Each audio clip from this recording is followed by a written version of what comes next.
Olá, seja bem-vindo ao canal Reflexões e Caminho. Um interessante tema: Budismo e Espiritismo. Semelhanças? Diferenças? Bom, vamos descobrir agora nesse instigante episódio que eu adorei preparar. Espero que você goste. Se você gostar, compartilhe, se inscreva no canal, aperta o sino de notificações, deixe embaixo do vídeo, acho que é o mais importante de tudo, na minha opinião, deixe embaixo do vídeo as suas opiniões, as suas impressões, a contribuição. Se eu esqueci de falar alguma coisa, se você discorda, coloque embaixo, tá? Vai que a nossa conversa oriente alguém que esteja precisando dessa informação, beleza? Bom, budismo e espiritismo, né? Muito bacana falar de budismo. Eu não sou budista, eu sei pouco, né? Estudei alguma coisa para fazer esse episódio, obviamente, mas ainda não sou autoridade. Tem alguns livros aqui de algumas vertentes do budismo, né? Parte mais mágica, parte mais ocultista do budismo. Eu já estudei algumas coisas nesse sentido, além da filosofia pura, certo? Bom, já que falamos de filosofia, o budismo ele foi fundado na Terra por um príncipe chamado Siddhartha Gautama, na região dos Himalaias, ali no norte do território que hoje é chamado de Índia, Nepal, então os países ali, né? Siddhartha Gautama ele é oriundo dessa região geográfica. Isso todo mundo sabe, quem já viu o filme Pequeno Buda, que é maravilhoso, né, com Keanu Reeves fazendo o papel de Siddhartha Gautama, né? Filme fantástico, recomendo que você veja. Já trabalhei em livros meus, em outros programas, sobre vídeos que eu recomendo que se assiste. Tá lá, o Pequeno Buda. Bom, Siddhartha Gautama, ele tem uma espécie de epifania, ele se choca quando vê a realidade, ele vê no mundo de ilusões, no mundo de Maia, né? Só que por conta da corte, uma vida de rei que ele tinha, ele era um príncipe. E aquele choque de realidade leva ele a buscar o sentido da vida de uma outra compreensão. Isso há 500 anos antes de Jesus ter nascido, né? Ou melhor, Jesus ter encarnado no planeta Terra. Se Jesus reencarnou, eu já falei em outro episódio sobre isso também. Mas vamos lá, porque senão fica muito grande. Siddhartha Gautama, então, ele passa por uma série de processos de reflexão, de avaliação, de autoconhecimento, até que ele tem o que a gente pode chamar grosseiramente de revelação, né? Mara, no caso, não é um nome comum, é o nome de um dos demônios, um dos espíritos adversários, e a partir daí ele consegue vencer Mara. Tem uma série de relatos como isso aconteceu, né? Não vou falar aqui. Então ele atinge o estado de Buda. Buda significa iluminado. Ou seja, ele tem a sua transformação espiritual.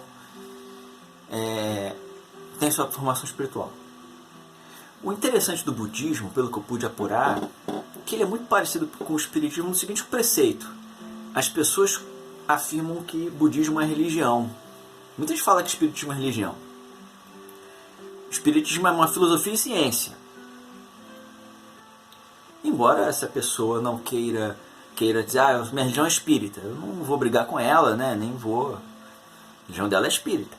Mas segundo Kardec, Leon Denis e todo aquele time de pensadores que estavam lá na primeira hora, é filosofia e ciência. O budismo também é uma filosofia, segundo o pensamento de Siddhartha Gautama e de seus discípulos de primeira hora. E Siddhartha Gautama não foi o Buda. Passou uma borboleta, uma mariposa. Ele foi um Buda, ele foi o primeiro dos Budas. Houveram outros Budas, certo? Outros iluminados ao longo da história. Inclusive, Dalai Lama Tenzin, né? Rinpoche Tenzin, Dalai Lama, que está exilado na Índia, que fugiu do Tibete por conta da invasão chinesa, ele é considerado, dentro da vertente do budismo que ele pratica, que é o budismo tibetano, o Buda vivo. Dalai Lama é um Buda vivo, certo? Um iluminado vivo. Mas é bacana da gente ver que, como o espiritismo, o budismo, já dei uma dica, tem vertentes. O budismo japonês, o Zen budismo, é diferente do budismo japonês, do budismo tibetano, o budismo tailandês, né? Então você tem grandes 4 vertentes. Isso é o que eu pude apurar. Com nomes dificílimos que eu não vou pronunciar aqui. Eu acho que você, se gostar do tema, se sentir provocado, desafiado, você pesquisa e lê lá, né? Eu gostei muito de me aprofundar no budismo tibetano, na leitura da grande aventureira do século XX, esquecida por nós, infelizmente, uma francesa chamada Alessandra David Neal, que se infiltrou na cidade proibida do Tibete, ficou anos lá, foi amiga do Dalai Lama, tem várias experiências místicas que ela relata, né? O nome do livro é Tibete, Magia e Mistério. É um livro que está esgotado, mas você ainda acha em sebo, você ainda consegue achar nesses sites de venda de livro velho, né, livro usado. Uma galera que eu sou fã, que é do canal Realidade Fantástica, do Jamil, né? Eles têm a biografia, tem um documentário sobre a vida de Alexandra David Neal, de grandes ocultistas, papos, né? Meu Deus, Gurdjieff, Blavatsky. Então, vamos lá no Realidade Fantástica, na parte de biografia de vultos da humanidade, da vertente do que a gente chama de ocultismo. Na verdade, é espiritualismo em geral. Mas vamos lá, vamos ter foco, senão eu viajo aqui e o programa fica com 5 horas, porque é um tema que me instiga, essa parte das magias de manipulação energética, manipulação de elementos, materialização, curas inexplicáveis. Então, vamos lá. O budismo tem vertentes como o espiritismo. Tem vários programas que eu falo sobre as vertentes do espiritismo. O espiritismo que tem Rustang, o espiritismo que não tem, que só é Kardec, não tem Chico Xavier, não tem Divaldo Franco, o espiritismo que tem tudo e qualquer coisa, né? Tudo e qualquer coisa, as coisas draconianas, o cavaleiro de não sei onde. Então tem essas vertentes, certo? Várias vertentes que o espiritismo tem no Brasil, até o que se apresenta como ortodoxo. Kardec, ele combatia a ortodoxia. Não conhecem a obra de Kardec e falam que são ortodoxos. Bom, mas eu selecionei mais ou menos aqui 5 pontos que são de convergência do budismo e do espiritismo. 5 pontos. Eu anotei no meu computador porque para trabalhar bem, para ficar legal, ter um conteúdo mais robusto. Então talvez esse episódio fique um pouquinho maior do que o esperado, né? Mas vamos lá, vamos ver o que acontece. Bom, primeiro é reencarnação e aprimoramento. O espiritismo e o budismo falam na reencarnação. No budismo tibetano, o espaço entre as reencarnações é chamado de Bardo Todol. Tem um livro fantástico sobre isso. Tá? Não vou entrar nesse detalhe agora não. Mas fala em reencarnação. Não importa como, se é compulsória, se é planejada, enfim. E dentro do conceito de reencarnação, há do aprimoramento. Aprimoramento do espírito. Então, em 2500 anos, já se falava de uma forma organizada da reencarnação, que ela é necessária para o desenvolvimento dos seres.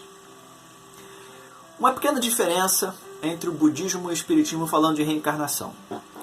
Para o espiritismo, se você não consegue avançar, você estaciona onde você está, você fica parado, você não volta, você não regride. No budismo há a possibilidade de você regredir. Por exemplo, se você maltrata cachorro e tal, você morre e você vai reencarnar como cachorro. Nós entendemos dentro do espiritismo que evolutivamente a humanidade está um pouco mais evoluída em relação ao cachorro. A gente não poderia reencarnar como o cachorro, tá? Mas temos a reencarnação como parâmetro, como similaridade. Nós acreditamos em reencarnação e no aprimoramento de almas, de espíritos, né? Certo. O ponto segundo é o sofrimento. O sofrimento ele é necessário para o aprendizado. A dor é uma professora muito severa. Eu já escrevi sobre isso, faço palestras sobre isso. Tem vários programas, tem mais de 300 aqui no canal, né? Sobre a importância do sofrimento e como ele deve ser enfrentado, como a gente deve se relacionar com o sofrimento, sem mimimi, sem eu mereço sofrer. Assim, eu preciso sofrer para que eu evolua, certo? No budismo, falando sobre o sofrimento, o budismo basicamente, né, como a mola mestra da filosofia que se divide, né, tem as suas vertentes, ela fala em 4 nobres verdades, ou 4 pontos de aprendizado. O budismo usa a expressão 4 nobres verdades. Vamos a elas. Bom, da existência do sofrimento. Todos os seres estão sujeitos ao sofrimento desde o nascimento até a morte. O espiritismo vai além. A gente sofre depois que morre também, como nós sofremos. Da origem do sofrimento. Segundo ponto. Sofremos porque nos apegamos ao que é material e transitório. Segunda nobre verdade. Da cessação do sofrimento. O sofrimento ele pode terminar com o fim do egoísmo e apego material. Essa é a terceira verdade. E a quarta verdade. A extinção do sofrimento.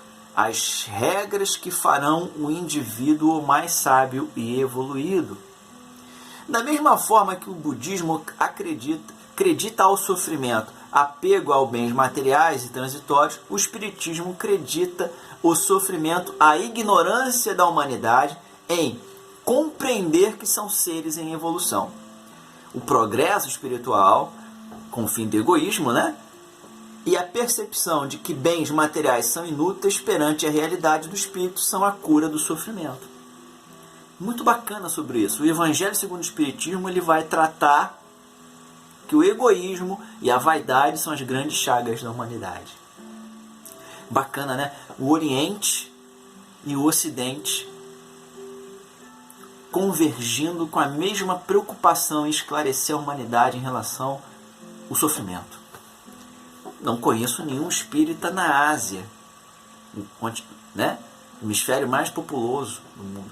Mas aqui a gente tem as nossas informações que são as mesmas. Olha o controle universal do ensino dos espíritos. Ponto 3. Similaridades com o espiritismo e o budismo, né? O egoísmo. Ainda tendo como base as 4 nobres verdades, tanto o budismo quanto o espiritismo acreditam que o egoísmo é uma das causas do sofrimento. E que a humanidade só se livrará deles quando nós nos espiritualizarmos moralmente. Caridade é o caminho para a evolução espiritual. Tanto a moral, caridade moral, quanto a caridade espiritual. O budismo fala a mesma coisa que o espiritismo. Ponto 4, item 4, né, de similaridades entre budismo e espiritismo. Vivenciar os ensinamentos. Fantástico isso. Não pode ser da boca para fora. Tem que ser sentido, percebido, praticado. Cada religião com seus ensinamentos. Cada filosofia com seus ensinamentos também. Budismo e espiritismo observam a importância de praticar cada uma das regras e leis morais e materiais, já que conhecimento sem prática ele é inútil. Já que as duas falam sobre a ignorância como motivo de sofrimento da humanidade, é certo que o progresso espiritual só virá ao se praticar diariamente as lições morais ditas através das 4 nobres verdades ou dos ensinamentos da codificação espírita. Ponto 5. As consequências. O livre-arbítrio da humanidade serve para decidir as suas ações, positivas ou negativas. Devemos arcar com as consequências das escolhas. Tudo que lhe ocorre é devido à lei de causa e efeito. E o indivíduo tem a responsabilidade total sobre o seu destino. Os budistas falam nisso também. Consequências, falando na ordem aqui do 1 ao 5. 1. Reencarnação e aprimoramento. 2. Sofrimento. 3. Egoísmo. 4. Vivenciar os ensinamentos. 5. Consequências dos atos. Cada um desses 5 itens de semelhanças que eu trouxe para essa nossa reflexão é tema para um livro, é um tema para um curso, é um tema para um simpósio, para um seminário, para um congresso. Mas a gente pode ver outras coisas que o Espiritismo e o Budismo têm de semelhantes? Tem, mas eu peguei 5 que eu achei que são os mais legais. Os mais legais, assim, da gente parar, pensar, pô, Siddhartha Gautama foi o primeiro kardecista. Não, ele foi o primeiro budista. O primeiro kardecista foi Leon Denis,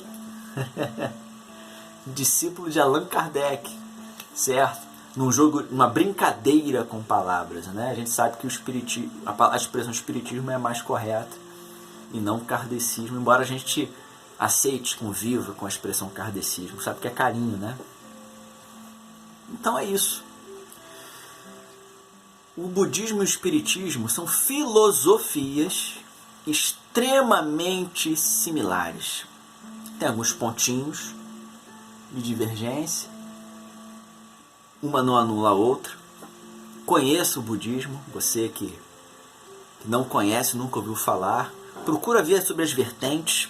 Algumas são mais religiosas do que outras, mas sobretudo a filosofia budista. Temos bons livros brasileiros, bons livros traduzidos, temos monges budistas no Brasil, tem a monja Koen, que eu acompanho o trabalho dela, pessoa fantástica, certo? Ela mora no sul do país, ela tem um canal também muito bom, procura o canal da monja Koen no YouTube, né?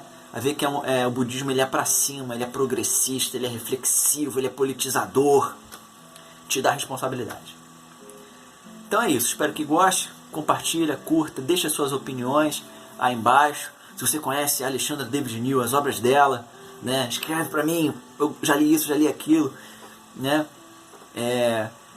Conheça essa personagem da história da humanidade também. Vá lá no canal Realidade Fantástica, veja a proposta deles e compartilhe, inscreva-se, aperte o sininho de notificações.